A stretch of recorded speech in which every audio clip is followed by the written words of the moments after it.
Good evening and welcome back to Up in the Air. I'm Meredith Fish. And I'm Ryan Breton. Great to be with you tonight. We have a busy show planned as Allison Lederer and Kevin Simwell from the Weather Risk Management Club will be here with our first weather risk report of the season. And then Dakota will be joining us later with an 8 to 14 day climate outlook. That's right, but we have a lot to get to, so let's get started with Update in the Air.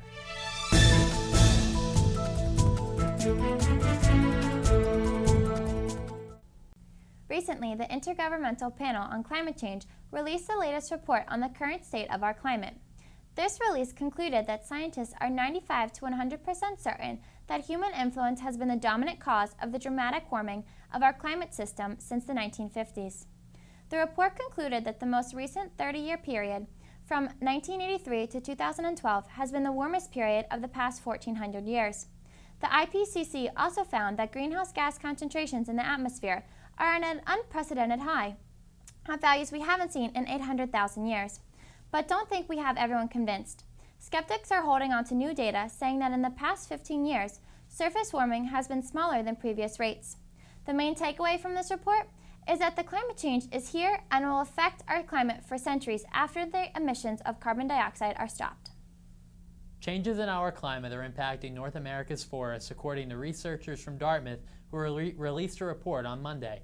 Forests cover about 1/3 of North America, and this report has been called, quote, the most comprehensive review of the effect climate change has on forests. Warmer temperatures and increased carbon dioxide in the atmosphere are boosting tree growth, which is good news. This could have a positive impact on economies that depend on wood and timber, and it could even help extract carbon from the atmosphere. However, warming has helped certain insects flourish, exaggerating their role in keeping forests healthy. The report cites bark beetles as an example. Researchers believe they are doing more damage than expected. These beetles are attracting hosts farther north and at higher elevations relative to recorded history. More research will need to be done to determine a definite link, but it is believed that this report is a step in the right direction. With all the effects of climate change, fall foliage is probably the last thing you would expect to be affected by the warming climate. However, the beautiful fall colors we are used to in the New England area are in jeopardy. Warmer temperatures cause an extended growing season, lasting as much as 2 weeks later than the average in 1982. Though this isn't the only thing affecting the foliage color. The best foliage depends on 3 seasons: spring, summer, and fall. Warmer temperatures create a positive effect for the spring season, but the extreme heat over the summer negates the positive effect from the previous season. With much of New England gaining billions of dollars in tourism money for their fall foliage, some states employ leaf forecasters to watch for the effects of the changing climate on the foliage. The ongoing partial government shutdown is continuing to impact NOAA and the National Weather Service, but local Weather Service forecast offices remain open and operational despite furloughs. Local weather forecast offices, including the one here in State College, are responsible for publishing forecasts, issuing warnings, and notifying the public about changing weather. All meteorologists can still access data necessary to create a daily forecast.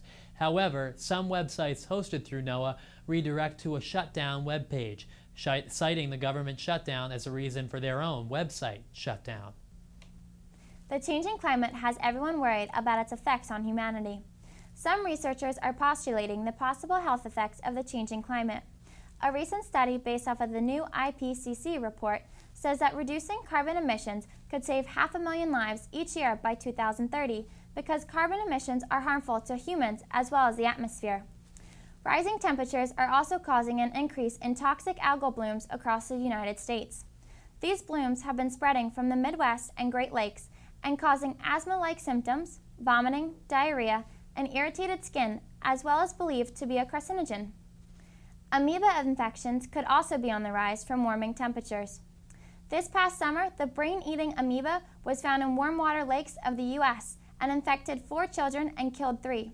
Since this amoeba only lives in warmer waters, it is possible that the number of infections could rise with warmer temperatures. U.S. soybean futures continue to rebound from a 20-month low despite poor weather, which is expected to disrupt Midwest harvests this week. The Chicago Board of Trade November soybeans rose to $12.73 per bushel, rising from as low as $12.61, the lowest since February 2012. Prices for both corn and soybeans remain anchored by expectations for massive U.S. crops this year. Persistent demand from China, the world's top soybean importer, is also critical.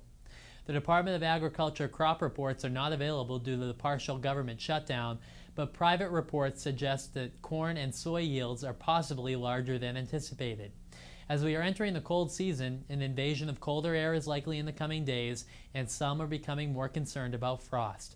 However, experts believe most corn and soybean plants are mature enough that frost would do little damage. Late developing crops are of concern and could experience some yield or quality losses. Later in the show, Dakota will have more on the longer-term weather trends and the climate outlook.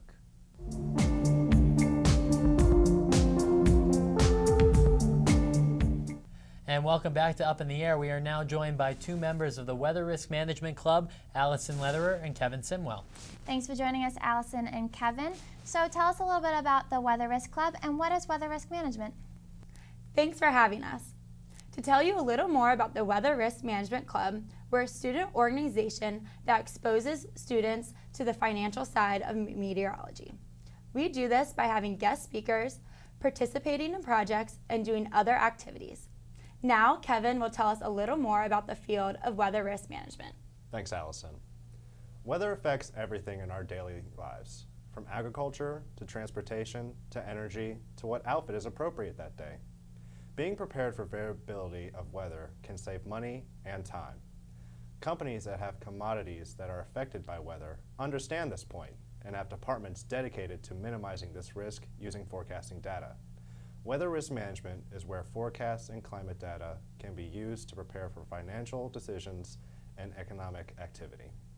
So tell us now, what is an example of where weather can affect commodities or the economy?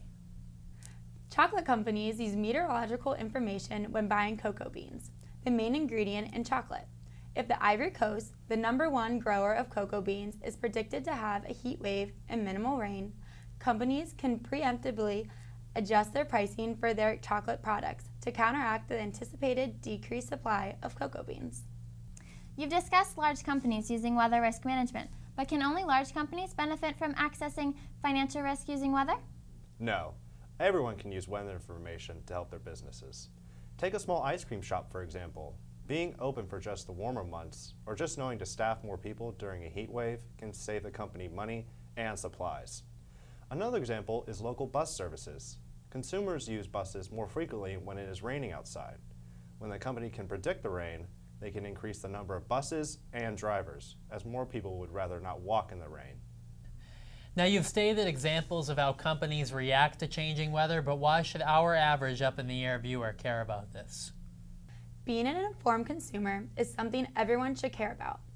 When these companies' commodities have increased prices due to unfavorable weather affecting the production of the commodity, this affects whether the consumer is willing to pay the extra money to have that commodity.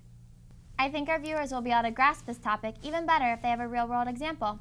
Can you relate any recent weather event that has affected any commodity in a negative or positive way? This past week, Cyclone Phylin devastated the countries of India, Thailand, Burma, and Nepal.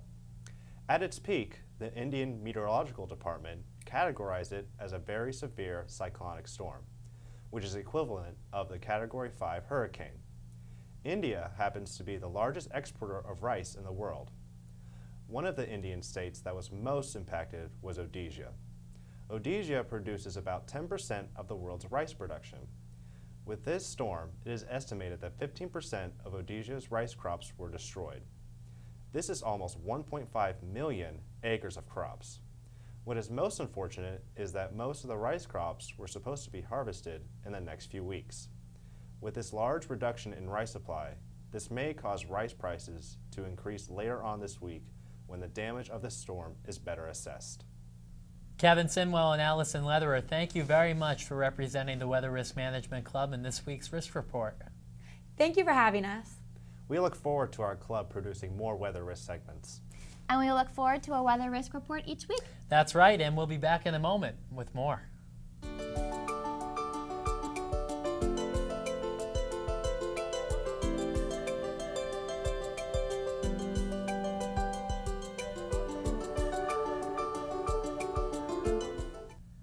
Well, since our last show, Meredith, we certainly have had some changes here in Central PA. Yes, we have. I got soaked on my way to class on Friday. But the weather turned great for the Penn State game. Of course, a great game on Saturday. Most definitely. Hopefully everyone had a chance to see it. That's right. But we do hear of some changes in the extended outlook, both here in Central Pennsylvania and nationally. And from what I hear, the word is cooler.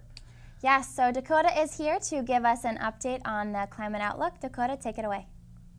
Well, thank you, Ryan and Meredith. Here in State College, as you know, we saw some prolonged periods of rain late last week and into the weekend. Now, that did impact our homecoming parade, but luckily not our 4-overtime thriller football victory, which was simply fantastic. Now, we haven't seen that type of rain across the entire Mid-Atlantic for quite some time, as September and October have been abnormally dry months, especially here in Pennsylvania and Maryland. Now, in our tweet of the week, you saw that Maryland had some flooding over the weekend, which has diminished their drought concerns for the meantime. Now, here in State College, we have a similar picture. Just this time last week, we had a 2-inch rain deficit for this time of the year.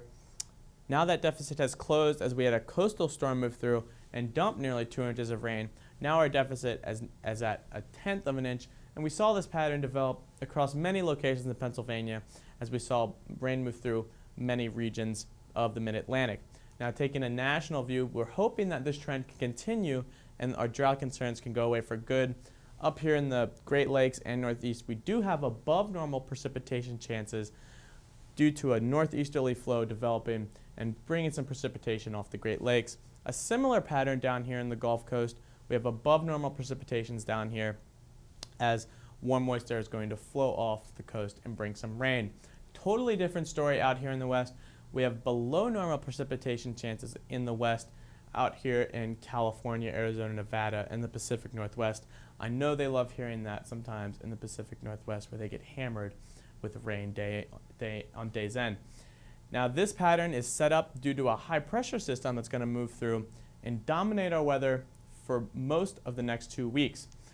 This is very apparent in our temperature outlook as we have much of the continental United States below normal for this time of the year. Now, this is going to impact our harvest crop dates. Soybeans, corn, and wheat are going to be harvested this time of the year. We may see some of those dates pushed earlier due to this cold air moving through.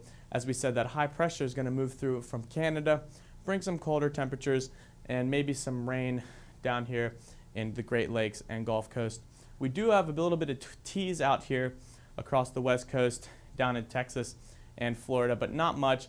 Generally, the main idea is that we're going to see much colder conditions than we usually see for this time of the year in the next 2 weeks. So I hope you got a little taste of what to expect in terms of weather over the next 2 weeks. Up next, we have a Meteorology Minute. The Pine Island Glacier has been called the weak underbelly of the West Antarctic ice sheet. It's large, thinning rapidly, and is a major area of focus for researchers concerned with contributions to sea level rise from shrinking ice sheets and glaciers. For years, satellites and airborne missions have been observing changes in both the upstream ice flow and the glacier's floating ice shelf. One of the major factors affecting the ice is the comparatively warm water circulating in Pine Island Bay. This water can eat away at the ice shelf from below.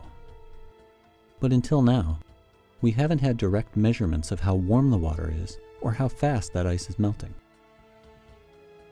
After 5 years of study and preparation, an international team of researchers has drilled through 500 meters of ice to install a series of instruments below the ice shelf to measure both ice loss and the temperature, salinity, and speed of the water. Well, we had an action-packed show today, Ryan. Certainly did, Meredith. We want to thank members of the Weather Risk Management Club, Allison and Kevin, for being here with our first weather risk report of the semester. You can look forward to one each week here on Up in the Air. And next week, I will be at the Climate Wall giving you your next week's 8 to 14-day climate outlook. That's right. Dakota and I will be back here at the desk with the latest news and information from the weather enterprise and climate world. In the meantime, I'm Ryan Breton. And I'm Meredith Fish. Join us next time, Up in the Air.